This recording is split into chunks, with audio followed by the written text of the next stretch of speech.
Did you know that women in their 40s have less than a 5% chance of getting pregnant naturally each month? And that's if there's no underlying root causes of infertility due to other medical conditions. So it's even lower if you have something like endometriosis, PCOS, or an autoimmune condition, just to name a few.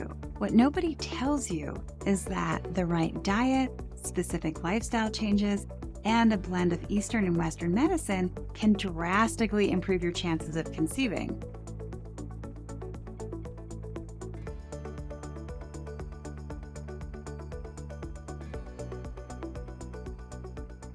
Today, I'm going to look at all the crucial but often overlooked factors that can make all the difference when trying to conceive during perimenopause. Your diet plays a pivotal role in your fertility, especially during perimenopause.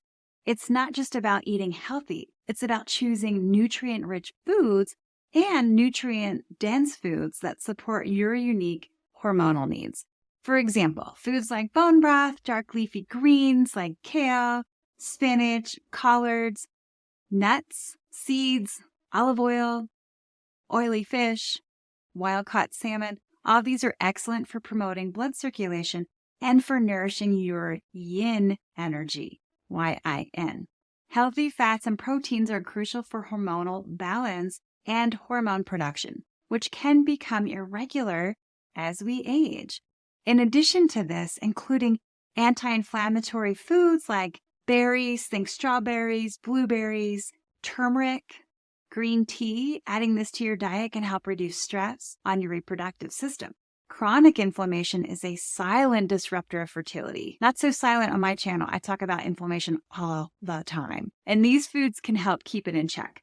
Inflammation left untreated, or if it isn't healed, is going to work against your fertility dreams. It has to be addressed. And it has to be addressed every single day. We want to get rid of it or reduce it as much as we can. On the flip side, there's certain foods that can sabotage your efforts. So even if you're eating healthy, avoid eating processed foods. I'm talking about fast foods, all fast foods. Lunch meats like hot dogs, sausages, packaged snacks like chips, that whole aisle, the whole walls of the aisles of crap food. Sugary cereals, frozen dinners, and many canned soups. All these are a problem. Also, excessive caffeine, sugar, and alcohol are known to contribute to hormonal imbalances and inflammation in the body. These can interfere with ovulation, and unfortunately, they can also lower your chances of conception. And please, if you have endometriosis, this is very close to my heart.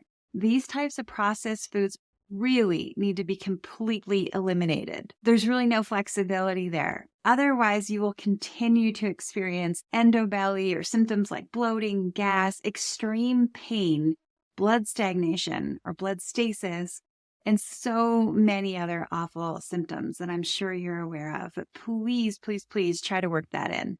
From a TCM perspective, from traditional Chinese medicine, avoiding cold food is also really important. What do I mean by cold foods? Cold foods doesn't just mean foods from the freezer or ice cream. Please hear this. I am saying that smoothies and raw salads can stagnate energy in your reproductive organs. This can make it much harder for them to function optimally. Instead, use warm cooked meals that support digestion and energy flow. I hear you. In fact, I hear it every single day when I'm talking to my fertility clients. They're like, but smoothies, I've been doing that for years. They're fast, they're easy. I got a whole system. I put all the veggies, I put the chia seeds, I put everything in them. The problem is, again, according to traditional Chinese medicine and my decades of experience working with women not only facing infertility, but also looking at sometimes they might also have irritable bowel syndrome or IBS, small intestinal bacterial overgrowth, SIBO, or intestinal endometriosis. The challenge is too great for the digestive system. Meaning if you're putting down raw food, it takes so much more energy to break down the foods because your body has to bring that food to your body's temperature first. So in traditional Chinese medicine, the spleen and stomach are central to digestion and overall health. They are thought to prefer warm, cooked foods because these are easier to digest and support the spleen's function of transforming food into energy, which we call qi, QI, and blood. Cold and raw foods, like smoothies, can weaken the spleen by causing it to work harder to warm the food, leading to digestive issues like bloating, loose stool, fatigue. Over time, this can result in a deficiency of energy and also create dampness accumulation, so water accumulation in the body, affecting overall vitality and health, specifically fertility health, gut biome, and your womb. If you're having a hard time hearing this or even thinking about switching off of smoothies, is like, there's no way. Just try it for 1 week. Try it for 1 week. Comment below food 1, 2, 3, and I will send over breakfast ideas that are much easier on your digestive tract, which will help your body to feel strong and not bogged down every time you're digesting or trying to digest or you're struggling to digest your food. Doing that, smoothies, and then a lot of people will put a bunch of supplements on top of that, and they're like, oh my God, I'm in agony for 2 hours after eating, and we can avoid that. Warm foods. Warm foods are believed to promote better digestion, improve nutrient absorption, and strengthen the body's energy, supporting not just the gut biome and fertility health, but your overall well-being. Therefore, in TCM, it's often recommended to favor warm cooked meals over cold, raw ones to maintain optimal digestive health and to help balance out all the energy with the different organs that are involved with fertility. It's not just about following a generic fertility diet. What is crucial is choosing foods that balance your individual constitution and promote healthy energy flow, like that of a river. If you look at a river and you see there's rocks and there's sticks and it kind of pulls up on the side, it's like murky waters. We don't want that. We want to move things out. So what we can do is get so specific that all that stuff moves off and out to the side, and you've got nice, fresh water, or in your case, blood flowing through your body, nourishing your womb, improves blood circulation. If you're thinking, how the heck do I figure out my specific fertility foods and my fertility nutrients? Let me help you. What I do when I work with my fertility clients is I have a pattern diagnosis developed after we talk and review their medical history. Western diagnoses are also factored in, as well as overall health symptoms. There are several ways to eat for fertility health, not just one. I'll give you one example, but I have tons of examples. If you have a sensitive stomach, if you get bloated after meals, if you get gassy, maybe you have some loose stool, or maybe you have constipation. It can fluctuate, right? Especially during your menstrual cycle. If you feel tired in the morning, if you're tired after you eat lunch, if it hits you at like 2 p.m. or, an hour or so after you eat lunch, this is showing signs of deficiency or vacuity in the spleen according to traditional Chinese medicine. So some foods that will help to strengthen a weakness in the spleen are sweet potatoes, rice. We cook that as congee. There's tons of recipes online for that. I have recipes as well. Let me know if you want one. Congee is very gentle on the digestive tract. Cooked carrots can be helpful. Ginger is amazing for digestion. You grate it and steep it as a tea, sip on it throughout the day, drink it with meals or before meals. And oats can help build up energy and also nourish digestion. The next layer that I put on top of that is to see if there's any allergies per that individual, or if they have inflammation at their specific foods, even though they might be good for overall spleen deficiency, maybe they're not good for the specific person. That's how I factor things in. That is just kind of it in a nutshell. But if you don't know me, my name's Dr. Gina Terinoni. I'm a board-certified doctor of acupuncture and Chinese medicine and certified women's healthcare practitioner in integrative medicine. I use 2,000-plus-year-old medical practices, and I integrate that with the latest in scientific research. In the past 23-plus years, I have fortunately helped over 2,000 women and couples over the age of 35 to become pregnant and have healthy babies. I would absolutely love to help you too. Please subscribe to my channel. I'd really appreciate that. And if you've been watching for a while, I think it's time to book a free consultation with me. Let's speed things up on your fertility journey. Check the comments for a link to my personal calendar or comment call, CALL, and I'll send you my link below. Moving on to lifestyle habits that impact fertility health. These are often overlooked or seen as not that important as long as you're doing X, Y, and Z, but not true. Chronic stress is one of the biggest enemies of fertility, particularly during perimenopause. High stress levels deplete kidney energy in TCM, which is vital for reproduction and disrupts hormonal balance. Techniques like meditation, deep breathing exercises, Tai Chi, all of these are highly effective in reducing stress and enhancing fertility health.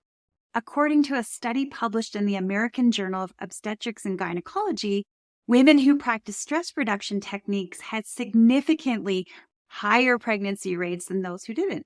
Subscribe to this channel because I have fertility meditations coming up on my channel. Stay tuned. I also will have a membership through my YouTube channel very, very soon. Stay tuned for that. It's not happening just yet, but it's coming. Once I get enough subscribers, I am rolling that out for all of you.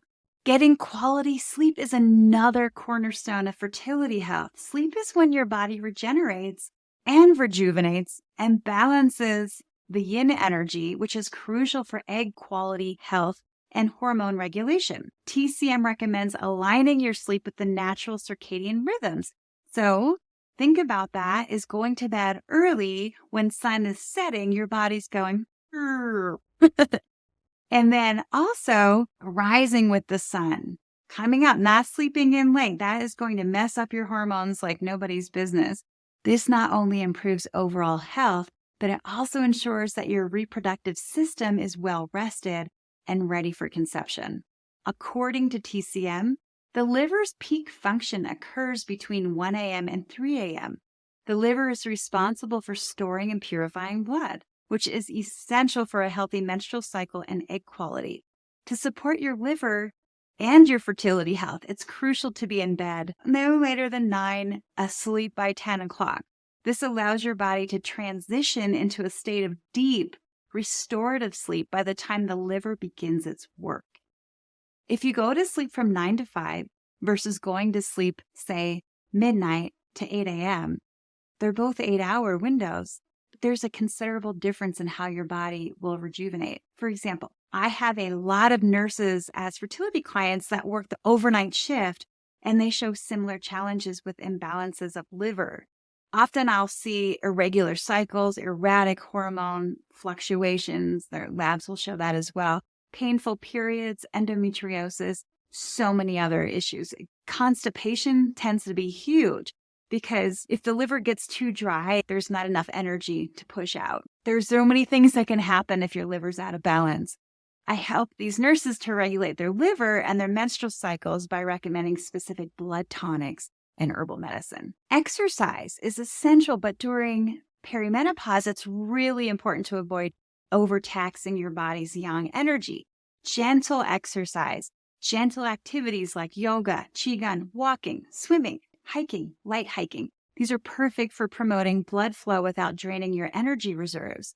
These exercises reduce stress, support hormonal balance, and improve blood circulation to the reproductive organs. Often women are doing a lot of cardio or long distance or marathons, which can be very depleting to their fluids that they are already struggling with because they're in perimenopause. Remember, cervical mucus relies on proper fluid throughout the body, and so does sperm when it's swimming to hopefully meet the egg.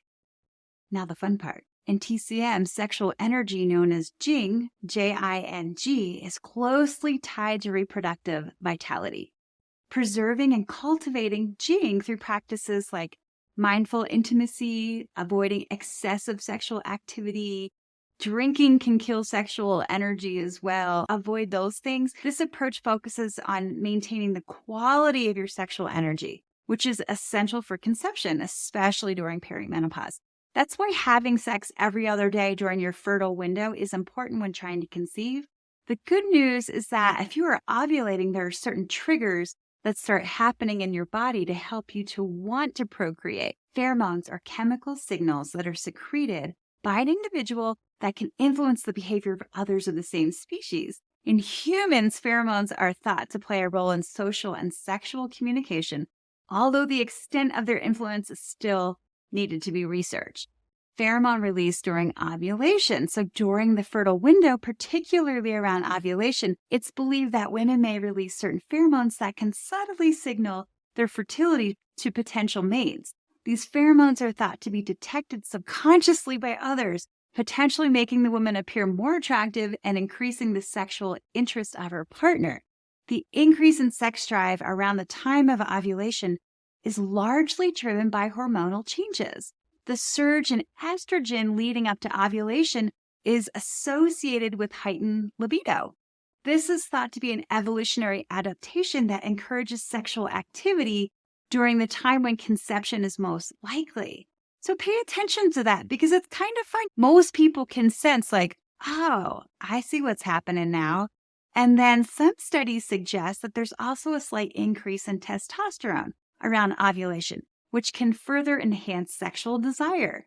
There's so much more on this area with pheromones and sex drive. So if you struggle with that, traditional Chinese medicine has plenty of herbal medicines to help. Many women feel that they have to choose between Western medicine and TCM when it comes to fertility treatments. But the truth is, combining both can significantly enhance your chances of conceiving. TCM serves as a complementary therapy to Western treatments such as IVF. For instance, acupuncture and herbs can prepare the body for IVF, improving the quality of eggs retrieved and helping to manage side effects of medications used during IVF. Studies have shown that acupuncture can increase IVF success rates by up to 65%, making it a powerful ally in your fertility journey. You don't have to choose between Western medicine and TCM. They work beautifully together to enhance fertility outcomes, especially during perimenopause. By integrating both approaches, you can address the root causes of infertility with holistic or traditional Chinese medicine while also benefiting from advanced reproductive technologies that are used in Western medicine. And of course, I do work with women who are tired of Western procedures not working and spending so much money on multiple IVF cycles. That's something that we would talk about in a consultation. I do work with women that focus 100% on natural fertility, and then I also work on women who want to combine or improve the outcome or the chances of getting pregnant when they're using IVF. Conceiving during perimenopause is challenging, but not impossible with the correct holistic support. By focusing on nutrition, managing stress, prioritizing sleep, and integrating TCM with Western treatments, or not, you can significantly improve your chances of becoming pregnant. Remember, you are not alone on this journey. Embracing natural fertility medicine and TCM is a powerful step toward nurturing your body and increasing your chances of conception. If you're navigating fertility challenges and perimenopause, please don't waste any more time. Stop the Googling, go to the comments, book a free consultation with me. See the comments below for the link, or feel free to just comment CALL, C-A-L-L, and I'll just send you my link. And if you found this video helpful, please like, share, subscribe for more content on how to enhance your fertility with holistic medicine. Like I had mentioned, I am working on offering a membership on my YouTube channel, and this is mostly for my international fans that we can communicate that way. So stay tuned for that. And for the next video, instead of me telling you what I'm doing, what would you like me to talk about? Post some questions below, and I'm definitely going to add your request to my video creation list. Thank you again so much for watching. I appreciate you.